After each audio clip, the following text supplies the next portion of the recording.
আসসালামু আলাইকুম।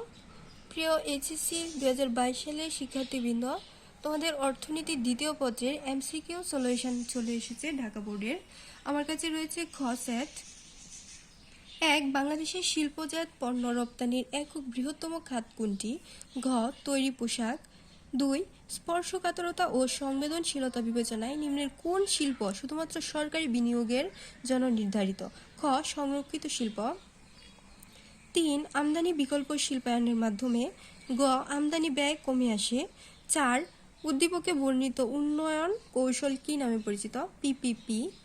5. উদ্দীপকে উল্লিখিত সরকারের উদ্যোগ যৌক্তিক কেননা এর মাধ্যমে ক.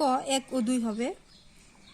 6. একটি দেশে কোনো নির্দিষ্ট সময়ে বহিরাগমন ও বহির্গমন এর পার্থক্যকে কি বলে? নিট অভিবাসন। 7. জনসংখ্যা অনিয়ন্ত্রিত অবস্থায় জ্যামিতিক হারে বৃদ্ধি পায় এবং জীবন ধারণের উপকরণ খাদ্য বৃদ্ধি পায় গাণিতিক হারে। বক্তব্যটি কার? Thomas Robert ম্যালথস। 8. মানব সম্পদ উন্নয়নে বিবেচ্য মৌলিক সূচক কোনটি? সবগুলোই হবে। 9. উদ্দীপকের অনুসারে কাম্য জনসংখ্যা নির্দেশক বিন্দু কোনটি? গ. সি হবে। 10. ডি বিন্দুতে অসামঞ্জস্যের এম ধরন কিরূপ? প্লাস ক হবে। 11. সাধারণত দামস্তরের ক্রমবৃদ্ধির প্রবণতাকে কি বলে? ক. মুদ্রাস্ফীতি। 12. নিম্নের কোনটি মুদ্রাস্ফীতির প্রধান কারণ? খ. অর্থের যোগান বৃদ্ধি। 13. মুদ্রাস্ফীতির ফলে গড় রপ্তানির পরিমাণ কমে যায়। 14. উদ্দীপক অনুসারে 2020-21 অর্থবছরে মুদ্রাস্ফীতির হার কত? 20%। পরিস্থিতি নিয়ন্ত্রণে বর্ণিত পদক্ষেপ গ্রহণকারী কর্তৃপক্ষ কে? ঘ. সরকার। 16. 2 বা ততোধিক স্বাধীন ও সার্বভৌম দেশের মধ্যে আইনগত প্রক্রিয়ায় দ্রব্য ও সেবার ক্রয় বিক্রয় কার্যক্রম সম্পাদিত হলে তাকে কি বলে? আন্তর্জাতিক বাণিজ্য। 17. বিশ্বায়নের অসুবিধা কোনটি? খ. ধনী দরিদ্রের বৈষম্যের ব্যাপকতা। 18.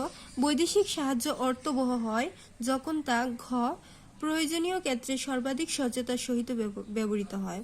19. উদ্দীপক অনুসারে বাংলাদেশের বৈদেশিক সাহায্যে গ্রহণের ক্ষেত্রে কোনটি? বৃহৎ অবকাঠামো বিনির্মাণ। 20. উদ্দীপকের আলোকে বাংলাদেশ সরকারের দৃষ্টিভঙ্গি কি ধরনের? ঘ. সাহায্য নয়, বাণিজ্য। 21. সরকার কর্তৃক আরোপিত একটি নির্দিষ্ট পরিমাণ অর্থ যা বাধ্যতামূলক প্রদেয় এবং এর বিপরীতে কোনো সুবিধার দাবি উত্থাপন করা যায় না, তা হল ক. কর। 22. নিম্নের কোনটি কর বহির্ভূত রাজস্ব?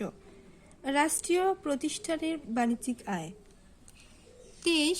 সরকারি ব্যয় ব্যবস্থাপনার বিবেচ্য বিষয় হচ্ছে এখানে 1 ও 3 হবে। খ. 24. সরকারি ব্যয়ের অর্থ সংস্থানের উল্লেখিত স্থায়ী উৎসে নিম্নের কোনটির অবদান সবচেয়ে বেশি? গ. আয়কর। সরকারি ব্যয়ের অর্থ সংস্থানের শেষোক্ত উৎস হতে অর্থায়নের উদ্দেশ্য কি? সবগুলোই হবে। ঘ. কৃষি জোট বলতে কি বোঝায়? ক. কৃষি উৎপাদনের জন্য আবাদযোগ্য জমি। 27.